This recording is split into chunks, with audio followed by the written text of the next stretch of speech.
Action.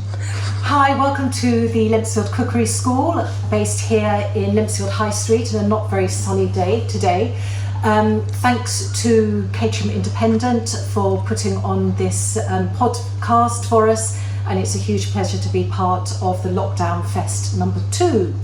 So today we are going to do something which doesn't require any baking or any cooking, and literally you can make it with one ingredient and one ingredient only, and that is butter. Real, proper, lovely, freshly churned butter. We will then be making some flavoured butters, so we're going to be making a garlic butter, we're going to be making a ginger and chilli and lime butter as well. And those can be used in various dishes, from garlic bread through to a nice sautéed salmon steak.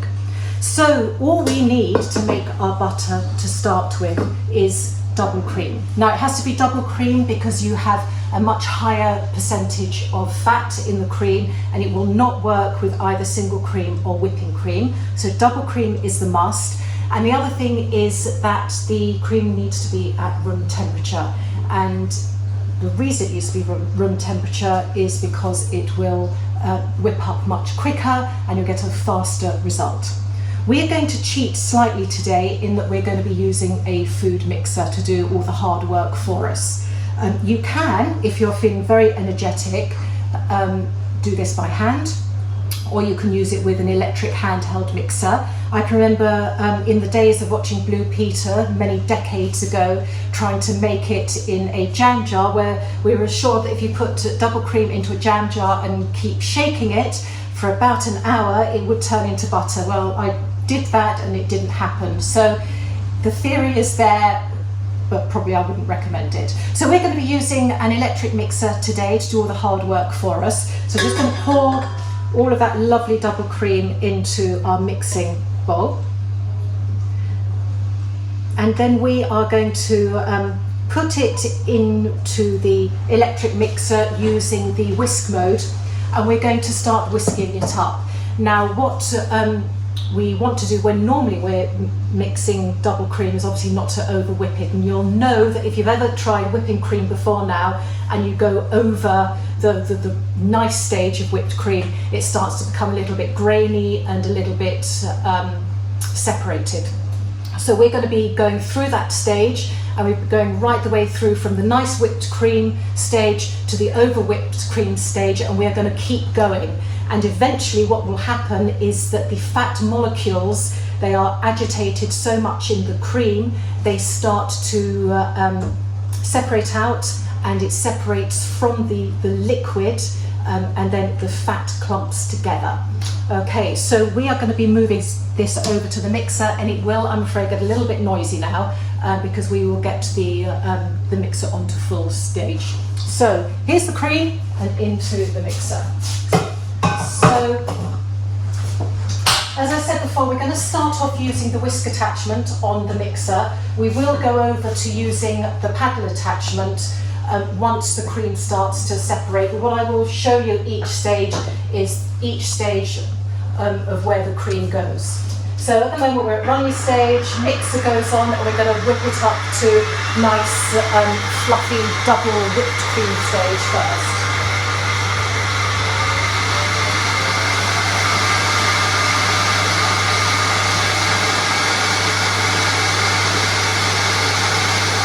Just take a couple of minutes for it to get up to that stage, and I'll bring the bowl over to show you how it is.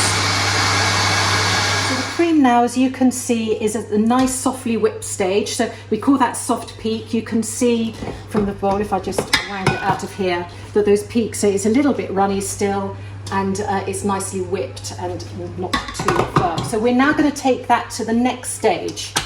Okay, so we get it back on again.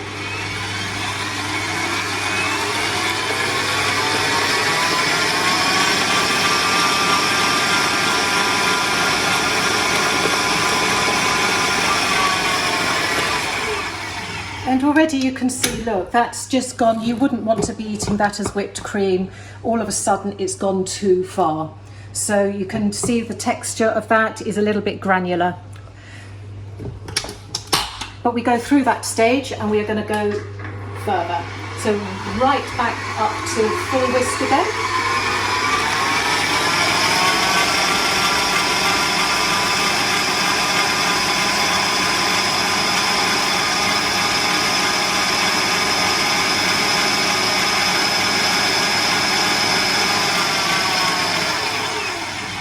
Now I'm just going to have a little scrape down of that bowl just to make sure nothing's got too stuck up the sides. But look, you can see here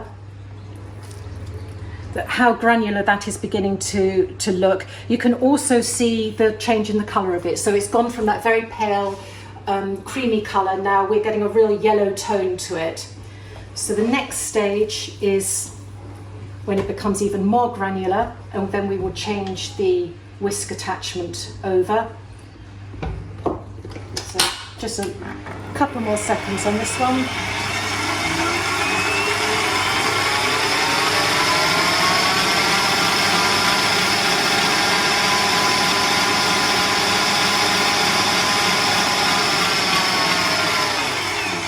Okay. So it almost looks like almost a cottage cheese type consistency now. So let's just take this attachment out. Now there's some magic that happens in a minute. So we've gone from this horrible sort of curdled yellow lump to, in a minute, we will be forming our butter. And it happens very quickly, and it can get a little bit messy, because what will happen all of a sudden in one hit, the buttermilk, all of the moisture that is in that cream all of a sudden separates out, and the fat molecules all cluster together and form a nice creamy butter. Okay, so let's just lose this here. And we'll put this attachment in under there. I'm changing the attachments purely for ease, because you can use the whisk on it, but it can get a little bit clumped up. Okay, so when we put this back on again, next stage will be it becoming butter. There will suddenly be a splash of liquid. I warn you now, it will probably go all over the place, and that is the buttermilk that is actually coming off the butter.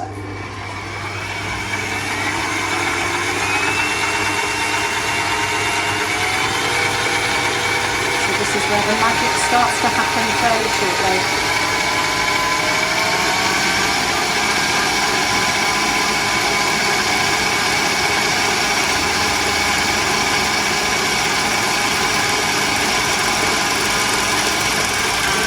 Start to see some splashing. Look, there you go. And we're there. Okay, I did warn you that it was going to get a little bit messy. We have made butter. Okay, so let's take this off. And we are going to drain this off now. So hopefully that didn't go too much over the camera. Okay, so here's our nice butter. We're going to drain this liquid off now, and we're going to save it, because that liquid is actually buttermilk, and buttermilk you can buy in the supermarket, and buttermilk is really nice if you want to make buttermilk pancakes, or you can make scones and you can use buttermilk in those. So let's just drain this off first of all.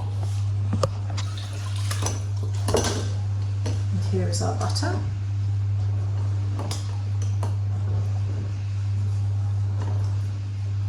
How clever is that?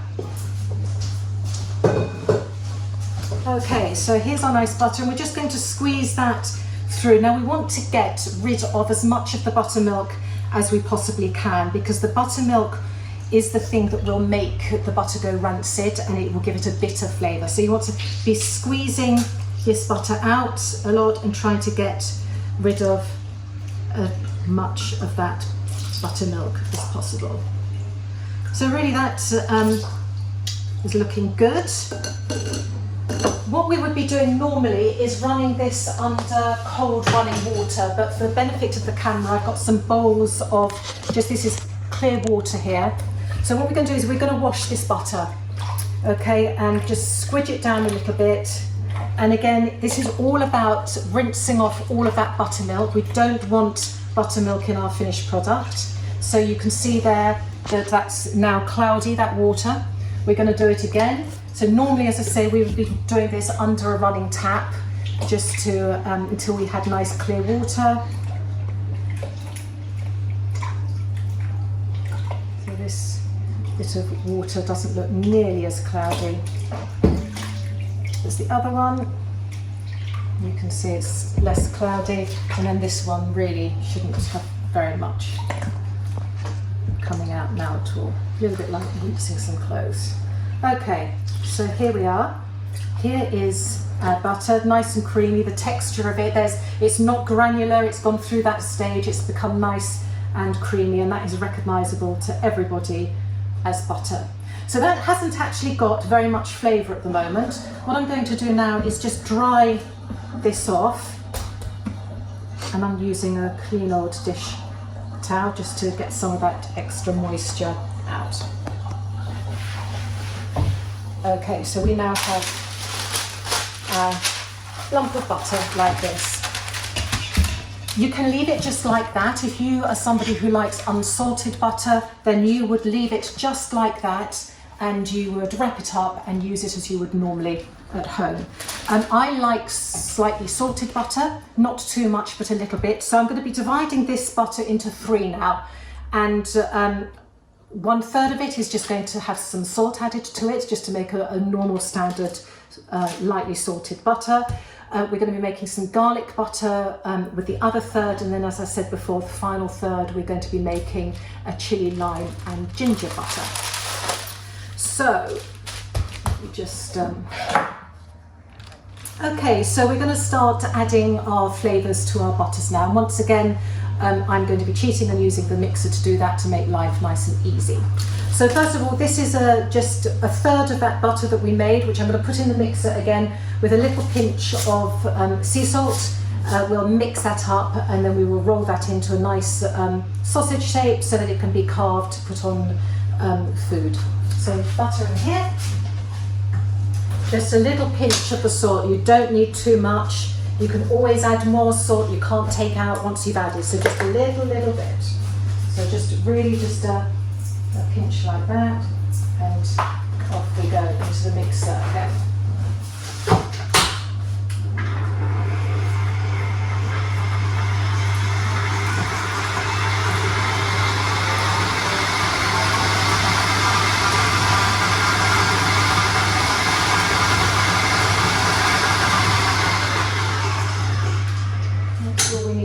I'm not going to be changing the beater each time.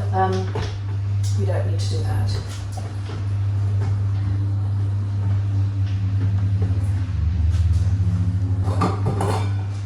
So here is our salted sea salt butter. So it's really worth pointing out at this stage in that we, out of 900 millilitres of double cream, we have probably made over 2 packets of normal butter. I'd say verging on 3 packs of butter that you would buy in the supermarket. So in terms of cost-wise, actually, it's probably cheaper to make your own butter than to buy it in the shop.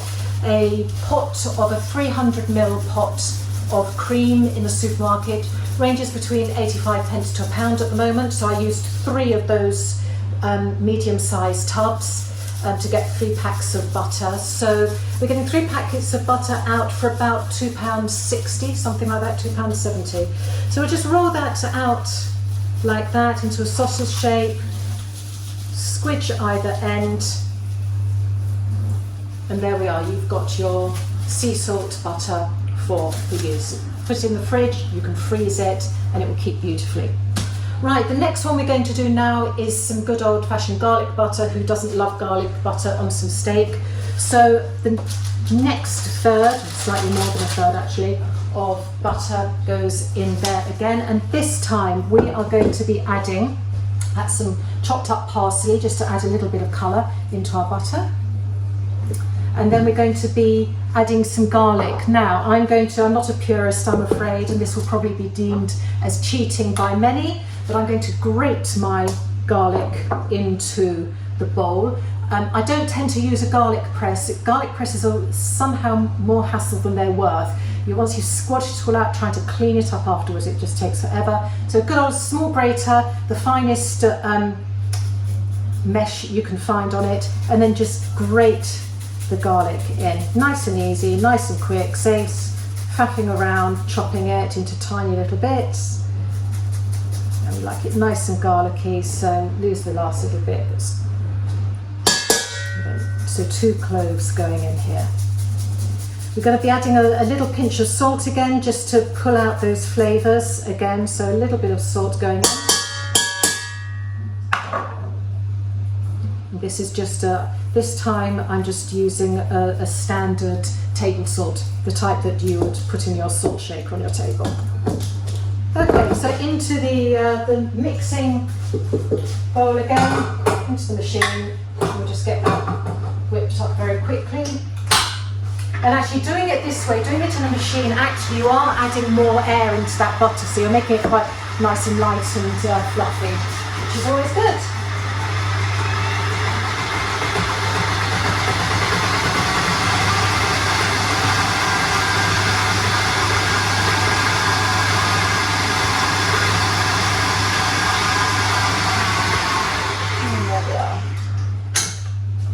Again, some nice garlic butter. Let's just get some cling film out. Let this scoop onto that.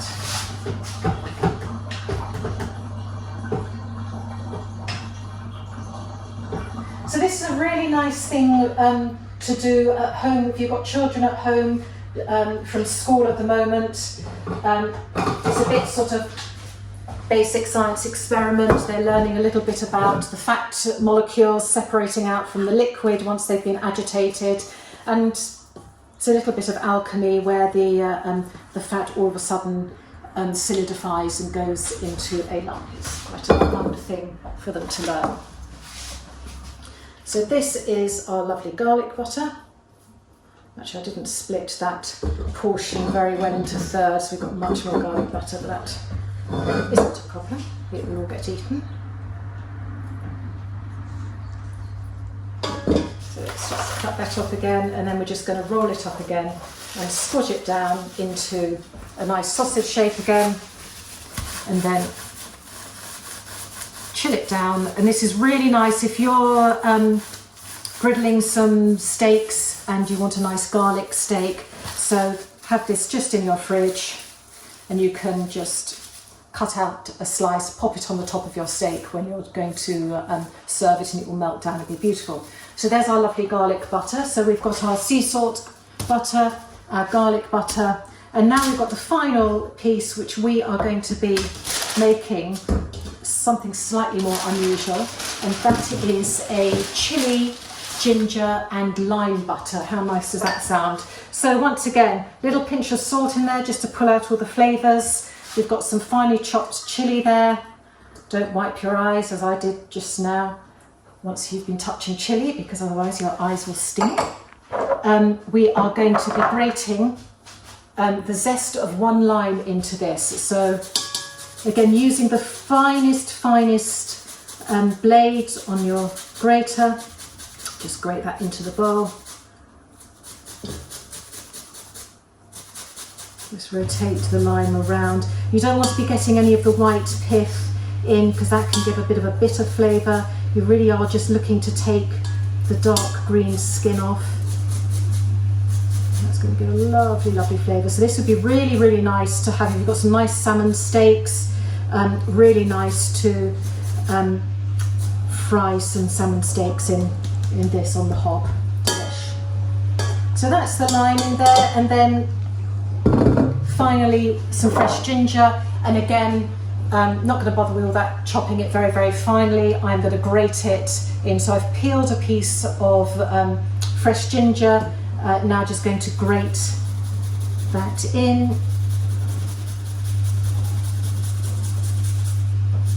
And that's going to give a really nice bit of heat, into the butter. Okay. Scrape that all out. So in there then we've got a little bit of salt, we've got our chili, we've got our lime zest. We're now going to mix it up. So back to the mixer again.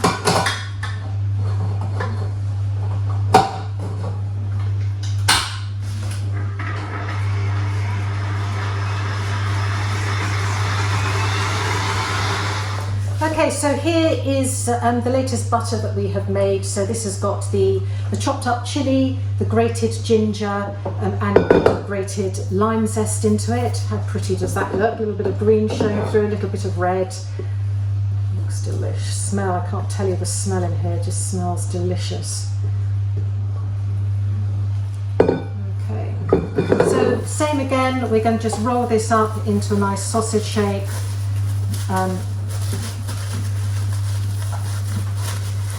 And I just put it into a sausage shape like this because this works really well. Just you can slice it, chill it, and you can slice it down into nice, manageable slices when you want to. So there we are. Those are our 3 butters. So don't forget the buttermilk that we made. So as I said before, so this is the liquid part of the cream, but we separated the fat out of the cream. And this is the liquid part, and don't throw it away. You can use this, you can use this in some lovely buttermilk pancakes that you can make. You can use it as the liquid in some scones, and it would taste absolutely beautiful. So don't throw that away, it is a valuable commodity. And then we've got our lovely butters. So we have made these 3 butters, and we have made them for about £2.50. And just as a matter to see how much butter we made out of 900, remember it was 900 millilitres of cream. We've made 475 grams of butter. So that's 2 packets of butter we have made for about £2.60, something like that. So cheaper than buying a packet of butter in the supermarket, and a lot more fun.